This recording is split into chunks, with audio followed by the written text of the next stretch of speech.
Did you like Kemper? I like Kemper.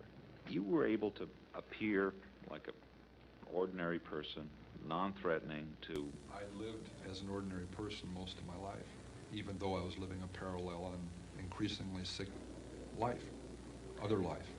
One victim let me back in the car. I locked myself out.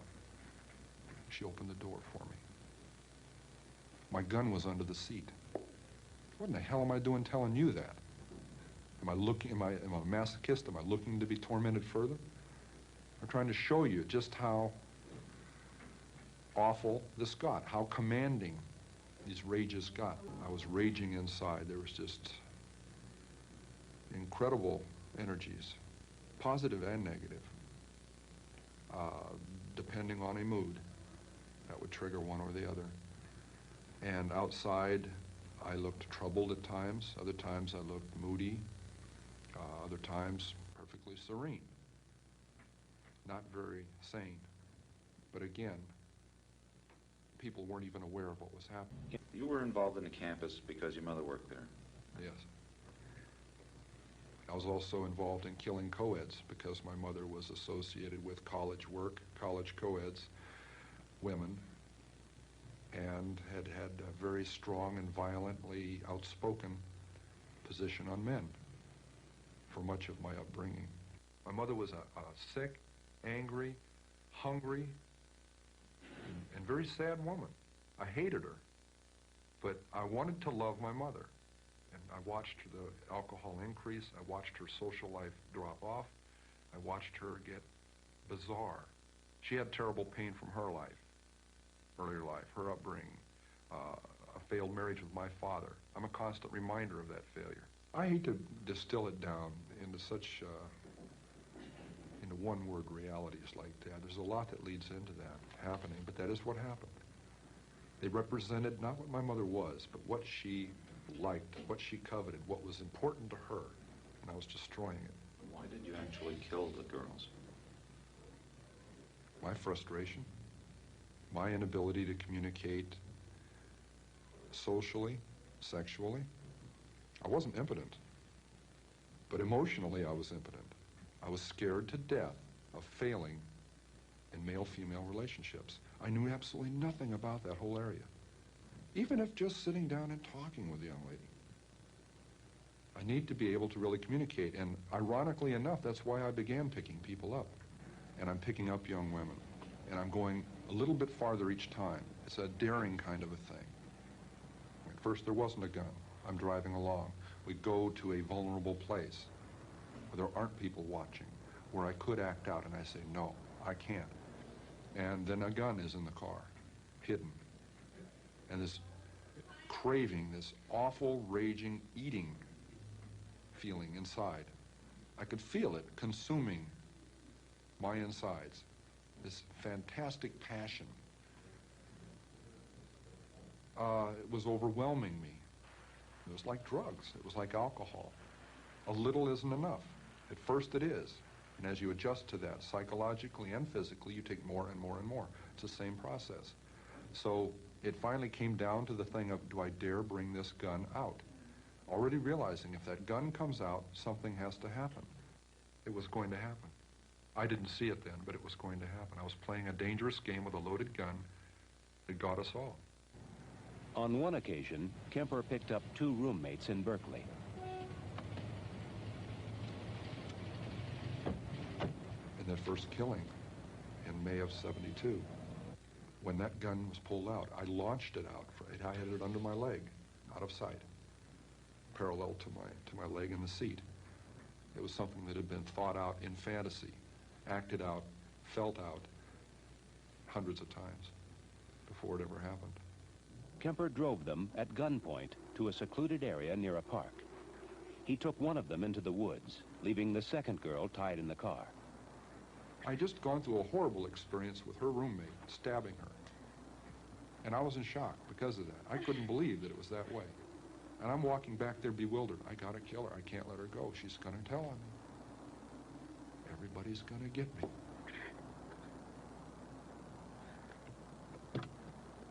She sees the blood on my hands. What are you doing? And she pulled back and she gasped. And I think, whoa, I don't want her to know what happened. I said, your friend got smart with me. She'd been getting really smart with me a lot, but I never hit her. I killed her, but I didn't hit her. I said, your friend got smart with me and I hit her. I think I broke her nose. You better come help. She's about to die. Why does she have to know that? I couldn't deal with telling her that. And when I attacked her, she didn't at first realize what was happening. It didn't go through. She had very heavy coveralls on. It knocked her right up into the lid of the car, but it didn't pierce the clothing. So it wasn't that swell a knife anyway. I went out and bought a pawn shop huge knife. And I kept on just mindlessly attacking. She falls back into the trunk. I just killed a young woman. I slammed down the lid of the trunk. She isn't dead, she's dying. And I panicked. I thought, I just locked the car keys in it, because I can't find them in my pocket. Oh my God, I locked them in the trunk. I'm kicking on the trunk lid and yanking on it. Oh no, I don't believe this.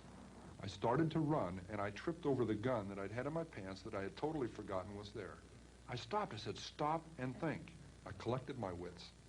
Check all your pockets. I picked the gun up. I stuck it back in my pants, now remembering I had one. I checked all my pockets, and there's the keys in the back pocket. I never put them in my back pocket. Everyone makes mistakes, and that's what we have to hope for. The more mistakes they make, the better their chances. I thought I was pretty slick, and went and tripped all over myself. That first 2 murders, the first 24 hours, there were 3 clear times I should have been busted, and I wasn't. Because 3 different individuals or 3 different groups of people got scared and minded their own business and looked the other way. Some of the people who are committing murders, even as we speak, if they're doing it by themselves and they tell no one about it, they could go on undetected until they decided to stop. And the police wouldn't catch them unless we just happened to roll up on them while they were doing it. Even after police warnings against hitchhiking and an increased bus schedule on the campus, Kemper had no trouble picking up hitchhikers. Ironically, one warning advised riding only in cars with university stickers. Kemper's car had such a sticker. My mother worked at the campus, and I had an A sticker on my car, an obvious access, day or night, to the campus. I was picking up some very lovely young women. You know what we were talking about as we're driving around? Almost as often as not, this guy that's going around doing this stuff. And the second they started talking that, they didn't realize it, but they were getting a free ride. I couldn't touch that with a 10-foot pole, I swear. You know, but they'd be telling me all about this guy, and they're comparing notes and speculating on what he looks like, how he carries himself, why he's doing this stuff, telling me about it. So how come they get in a car with somebody at that time? She judged me not to be that guy. I didn't look like it. It was getting easier to do. I was getting better at it. I was getting less detectable. I started flaunting that invisibility, severing a human head, 2 of them, at night in front of my mother's residence, with her at home, my neighbors at home upstairs, their picture window open, the curtains open, 11 o'clock at night, the lights are on. All they have to do is walk by, look out, and I've had it. Why did you keep the heads? Why did you cut them off, and why did you keep them? Something out of my childhood. I could put it on an incident. I mean, my father chopping the heads off of our 2 pet chickens, and my mother insisting that I eat them for dinner. You know, we could say it was something that simple. I don't think it was. Now, my dad heads out back with a hatchet. I got on my bike and I tried to stop it. I remember that. I got on the bike, rode around the block. I was crying. I haven't talked about that for a lot of years. I'm sure that may have implemented something. That may have gotten something rolling, but along fantasy lines. But it took a lot of years of development along those lines to really get off. But how are you able to, in 1 minute, have someone's head in your hands, and very shortly thereafter? Living through a fantasy, however that would relate to that severed head. And then 5 minutes later, I'd put that away, and there'd be a knock on the door, and I'd put it away and answer the door. And the landlady would be there, and we'd discuss it. Discuss what? Reality. Her reality, not mine. Some people go crazy at that point. I felt it. It was one hell of a tweak. I mean, to just flip out and not know where I was. To be walking up the stairs with a camera bag that belonged to a young woman that had her severed head in it. Walking up to my apartment past a happy young couple coming down the stairs who nodded and smiled at me as they went by. Good evening. And they're going out on a date where I'd love to be going. And I'm aware of both of these realities, and the distance between those two is so dramatic, so amazing, so violent, that really, I could feel the wheels squeaking inside.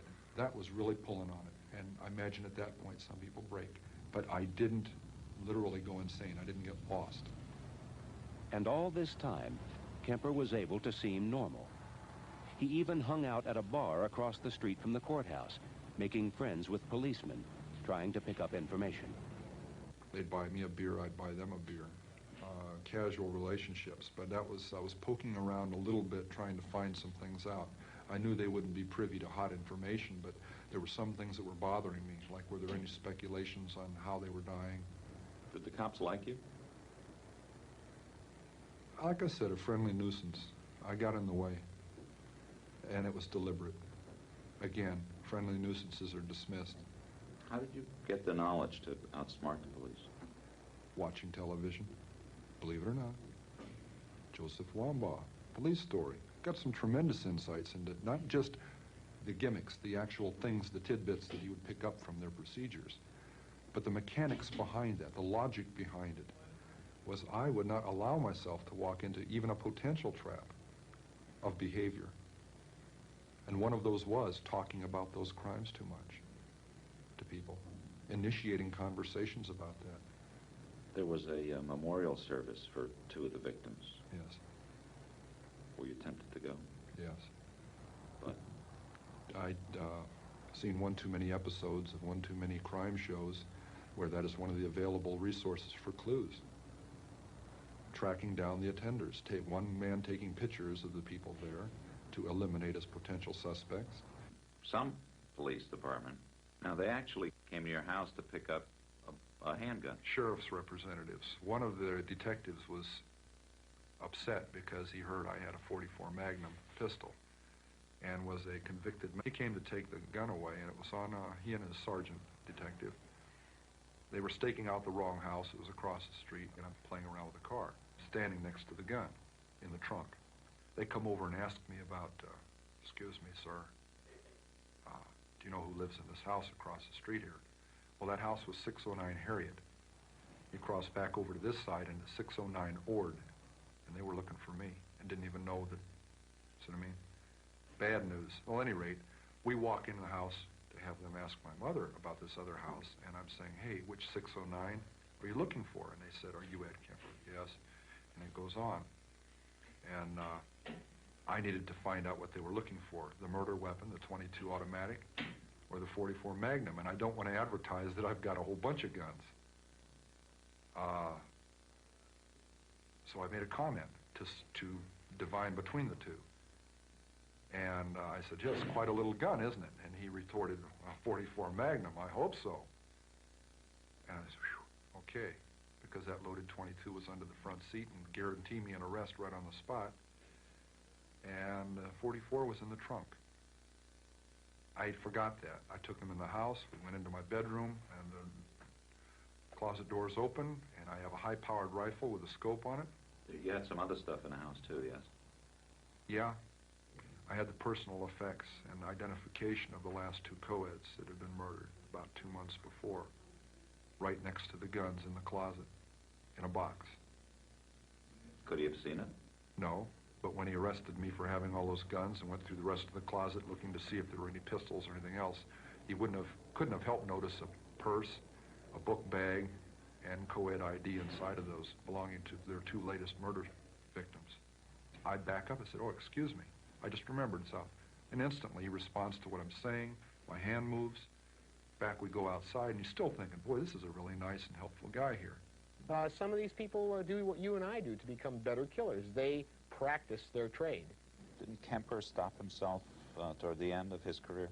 Kemper says he did. He says he could have gone on. He said he had fantasies of killing dozens more people, of leaving a trail of bodies across the country, and at one point he just got on the telephone and turned himself in. He said it was time for the killing to stop. In his case, he said publicly that it was his mother that he was killing all along, and when he killed his mother, that was the end. It's a very deep psychological observation from himself. It may be very accurate. It was springtime. It was April. And for 2 months I hadn't killed. And I said, it's not going to happen to any more girls. It's got to stay between me and my mother, and it's got to, I can't get away from her. We're still fighting. She's still belittling me. I'm like a puppet on a string, and I entertain her. She knows all my buttons, and I dance like a puppet with that pain. And it had even gotten physical,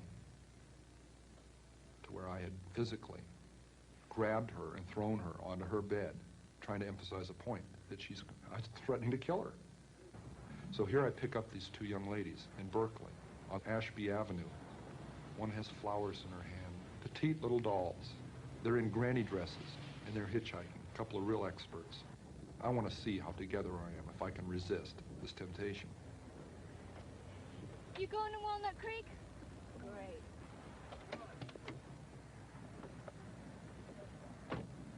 And they get in my car. They want to go one way. I know they need to go the other. If they go the way they're insisting on, we're headed right back out to where the first two co-eds were murdered.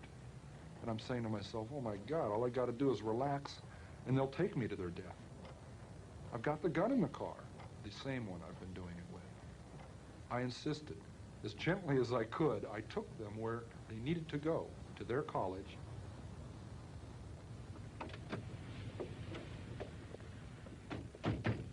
Thanks a lot. That was 1 week before I murdered my mother. I said, she's got to die, and I've got to die, or girls like that are going to die. And that's when I decided I'm going to murder my mother. I knew a week before she died, I was going to kill her. And she went out to a party, she got soused, she came home, went to sleep. I was woken up by that, came out. I walked up to her bed.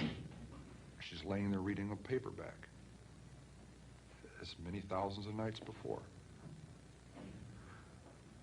And she said, oh, I suppose you're going to want to sit up all night and talk now. Shit. And that's when I decided I'm going to murder my mother.